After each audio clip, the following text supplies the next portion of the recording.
Hi guys, welcome to my channel. Kung bago ka pa lang sa akin channel, please don't forget to like, share, subscribe, and hit the notification bell para updated ka lagi sa i-upload kong mga videos.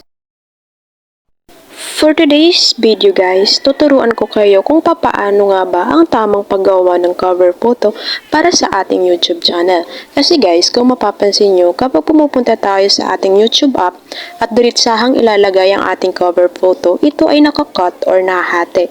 Kasi nga, mayroong tamang paraan at size na dapat nating sundin bago i-upload.